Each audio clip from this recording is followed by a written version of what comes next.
Hi everybody, it's your old Uncle Fum, and today we're going to go out kayaking again, and we're going to take out my Pelican Trailblazer 100. It's up here on top of the car still. I'm going to take that down, and we're kayaking at the Lock 60 loop on the Schuylkill River and the Schuylkill Canal in Providence, Pennsylvania.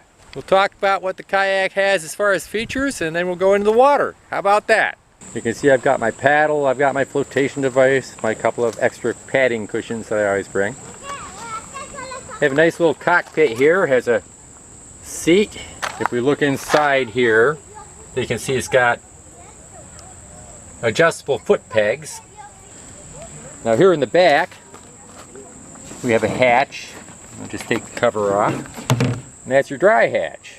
And then in the front, just like the Payette, we have bungees, only the Payette had bungees that had 4 little pegs that a loop bungee went around. And this one instead has 2 bungee cords that are actually hooked to the boat, so if you pull them off, they don't actually come right off the boat, which does happen with that Payette 98 kayak.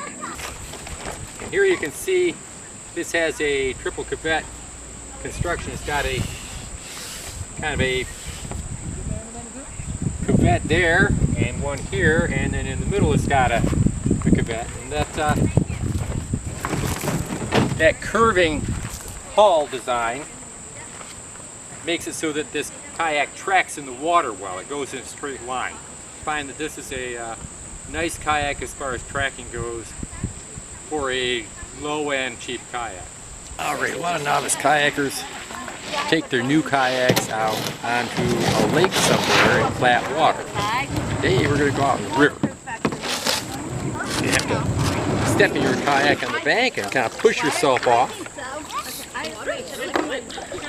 Paddle yourself out into the stream. Paddles very well. It's light, it steers easily. I like the foot pegs. I can leave my sandals on while I'm paddling and move the peg if I need to. So that's actually a very nice feature of it.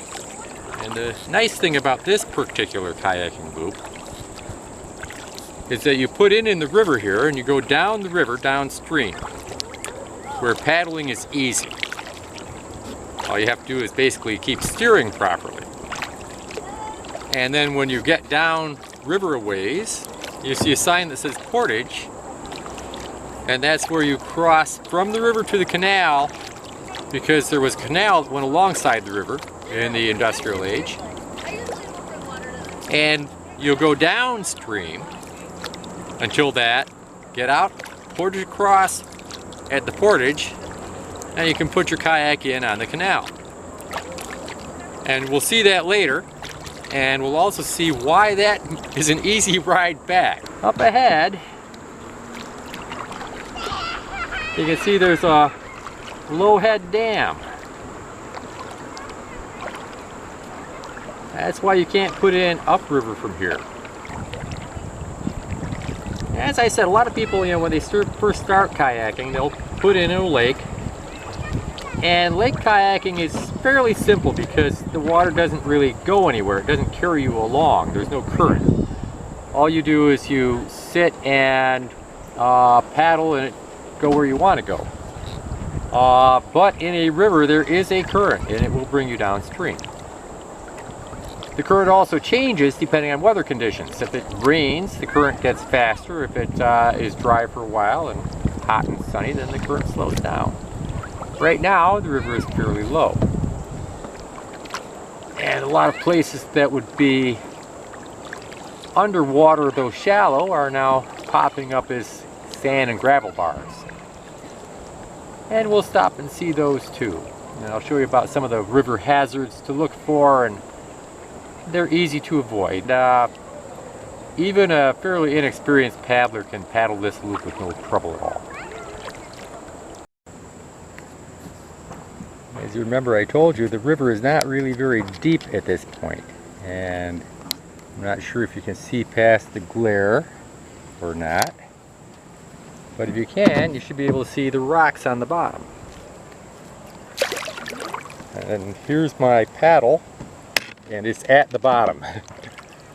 So that will show you that this is not a terribly deep river. You don't have to worry about falling out. And it's not a very, very fast river, so you don't have to worry about the current carrying you away, unless there's been a recent storm, in which case you probably shouldn't be on it, and water will be all brown and churning, and you look at it and say, no, it's not a good day for paddling.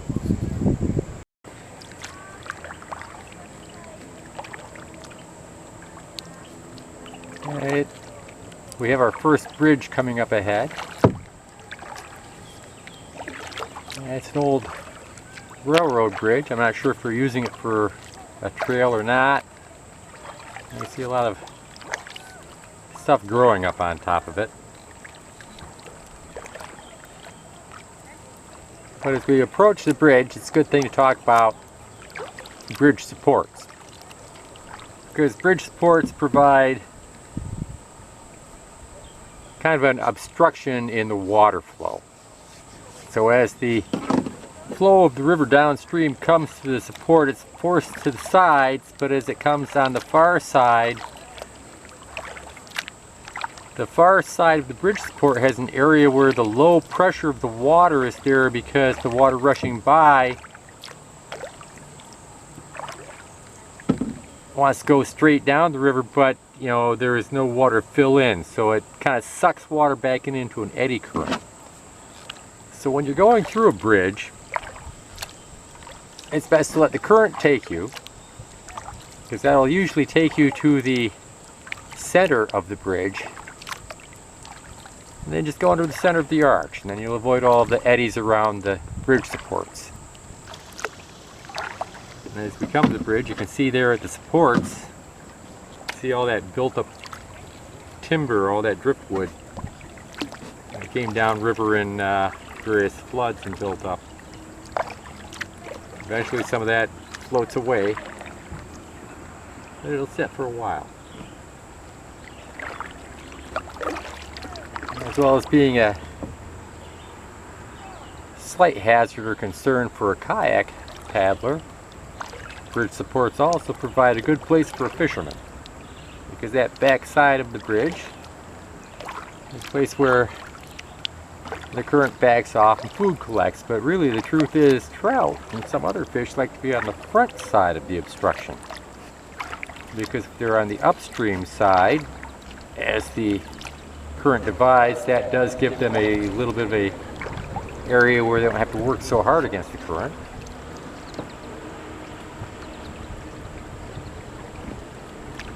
And the food will come right to them.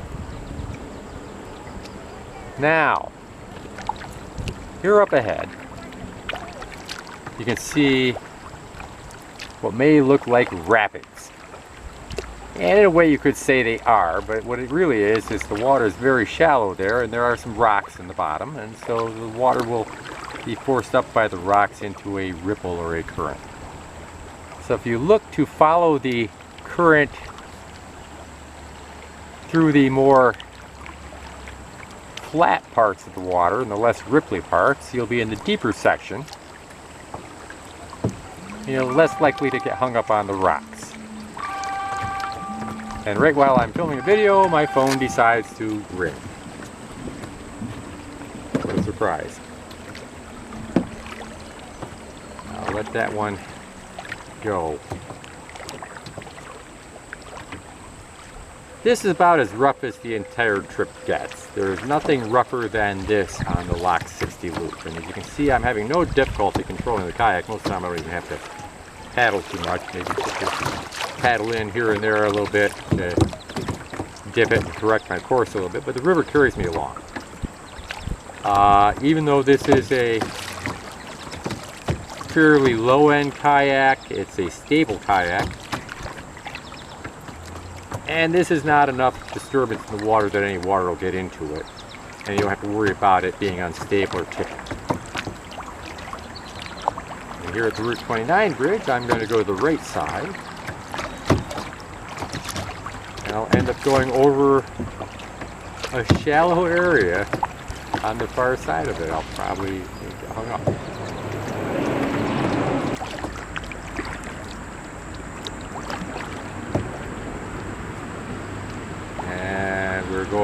under the bridge. The current's pulling us right along. Very little paddling involved.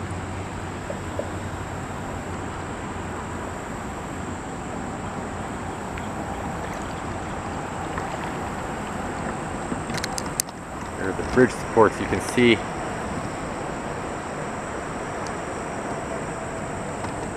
Some of the currents moving around them.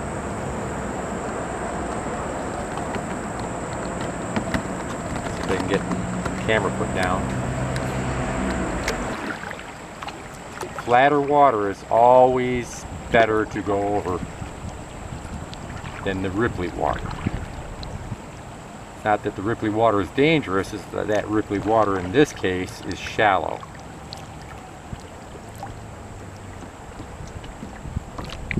Again, the current carries us right past. Over there you can see there's a couple more snags sticking up. That's some tree trunk that came down sometime in a flood. End up lodged there. That's the kind of thing you don't want to get hung up on. If they're under the water so you don't see them sticking up, you can see the disturbance in the water. And again, it's always better to be on the flatter water.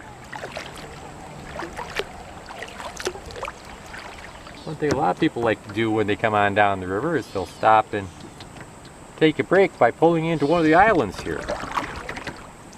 Especially if they have a group. So they can sit and have a group discussion or chat. Maybe have a beverage or two if they brought some along.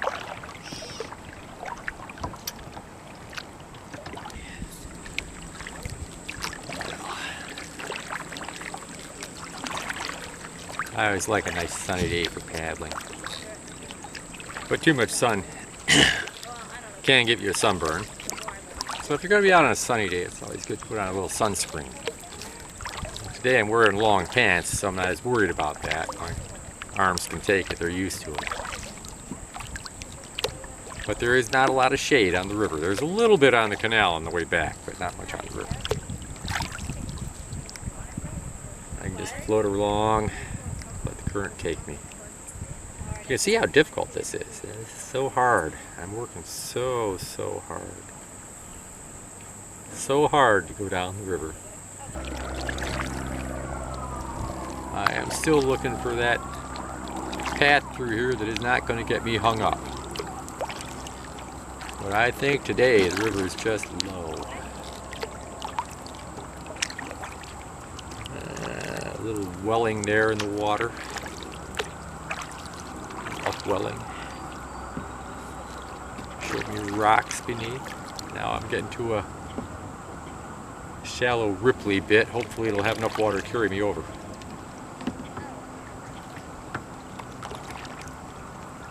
I'm not scraping bottom yet. I mean, last time I came down here, I think my mistake I made is I kind of took a left here and got caught up on the gravel bar rather than let the current take. You can hear it. That is the bottom I'm scraping on. And that is how shallow the water is when it gets like this. And again, there it is. There's that ripply water. You see the water rippling? That ripply water means shallow, means rocks beneath. So you can see the rocks glinting in the sun, I'm sure. Ahead you can see a couple of inflatable kayaks. Some people use that as an option. I personally like a kayak with a hard body.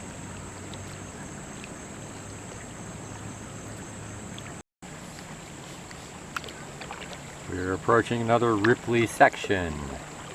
You can see there is a V shape in the water that's fairly flat. I'm going to go as far as I can on that flat water between these two ripply sections.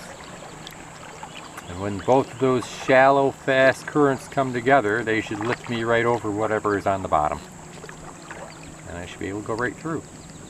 So if you can handle floating the lazy river at the amusement park, you can probably handle paddling the Lock 60 loop on the Schuylkill River.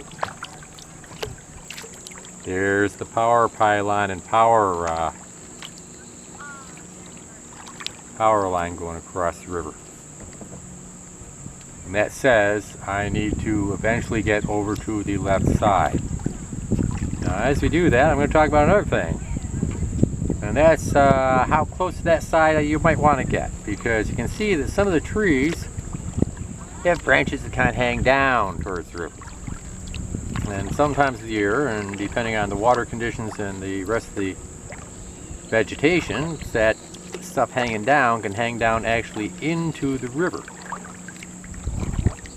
And while it seems like a really good idea on a hot sunny day to go underneath that because it's shady, those branches hanging in the river turn into what they call a strainer. And a strainer can catch your kayak.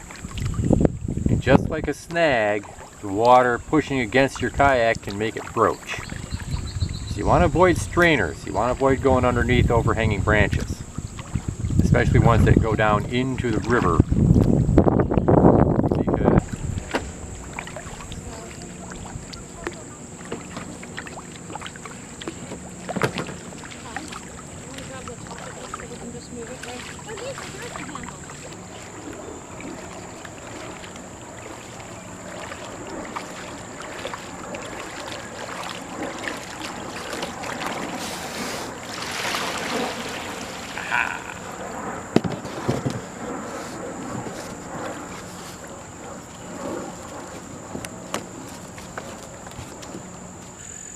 All right, here we are. We've reached the portage, or the portage in French. This is the place where you port your kayak over the land to your next place to put it in. So here we are. There's the kayak sitting down there on the riverbank. And we have this kind of a sloping hill to go up. And then we will have our portage, where we will carry our kayak or drag our kayak to the canal. If I look down here, that is the length of my portage. Now, zooming in, you can see down there is a old marker buoy, which is about halfway down, and then following the power line a little further, kind of a little rising slope over there, and that is the end of my portage. That's as far as I have to drag this thing, because right around the corner from that is where I put in on the canal.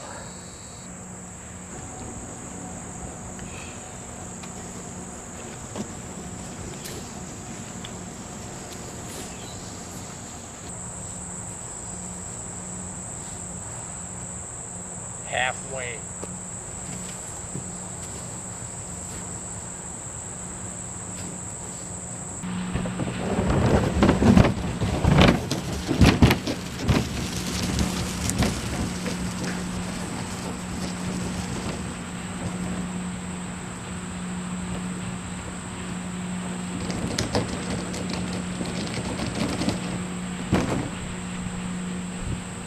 Okay, I have reached the canal. All right, ready to get back in. Got my bag in the kayak. I'm ready to get in the kayak, but of course the kayak's kind of floating, so this is the kind of hard part, is getting in it. Oh, and I'm down. That is getting in the kayak, pushing off and paddling.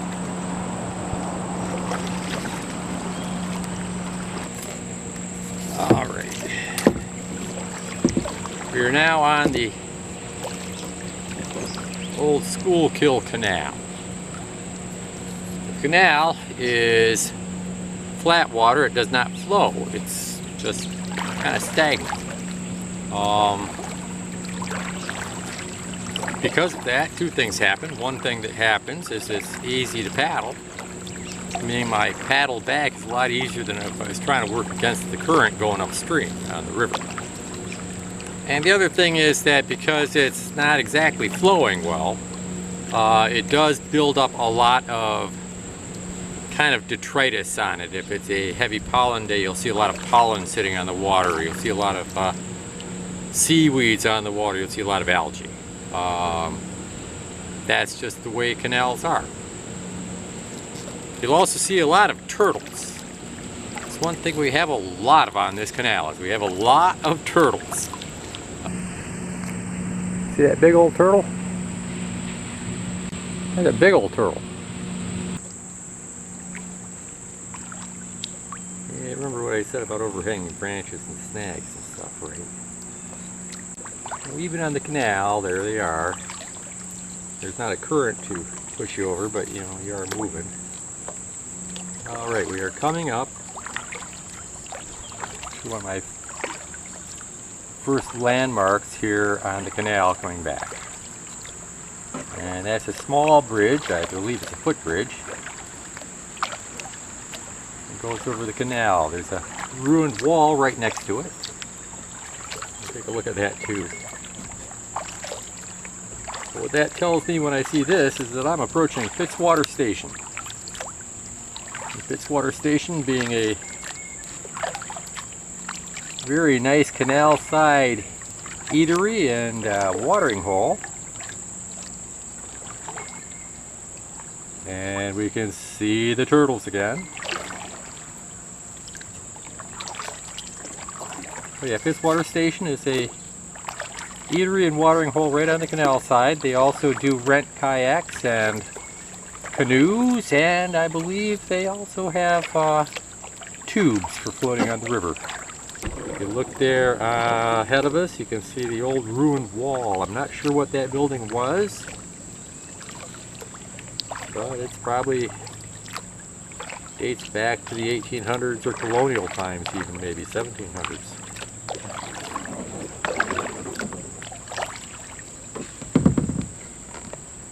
There it is as we pass. Fitzwater Station is a favorite place for the local duck population. You see many, many ducks, both the local mallards, occasional wood duck mix with it, and some domestic ducks, and they do all kind of mix together. They have kind of a little bit of biodiversity going here. And here we have reached Fitzwater Station.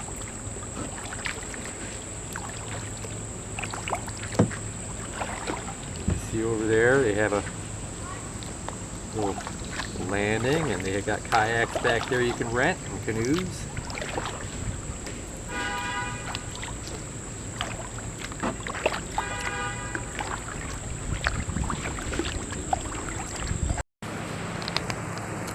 Over here we have a group of ducks of very mixed heritage.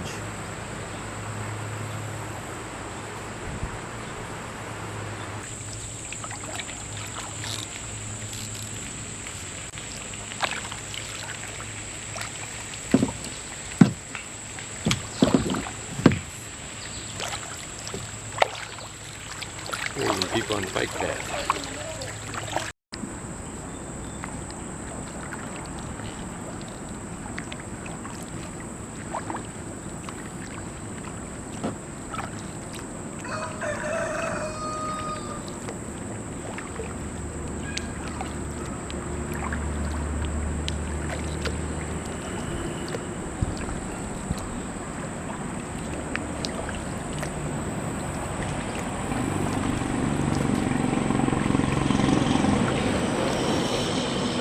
We're approaching the Route 29 bridge over the canal. Remember, that was the second bridge we went under on the way downriver.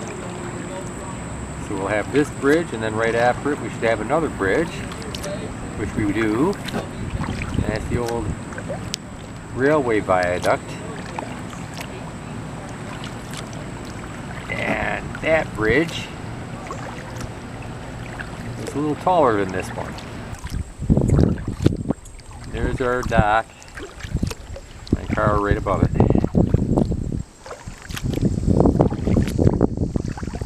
We can finish up our journey.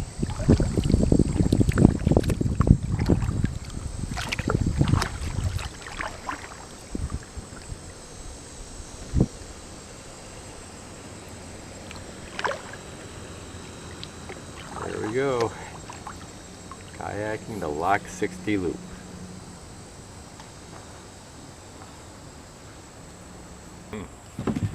This is the hardest part. I'm going to get myself a little bit of room, and I got to get up on this dock without flipping myself out of this kayak. There I am. And I'm out. That's the roughest part. All right.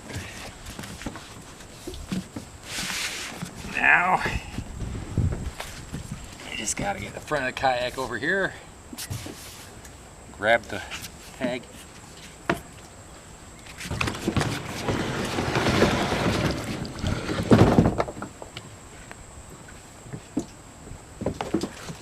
And we're out of the water.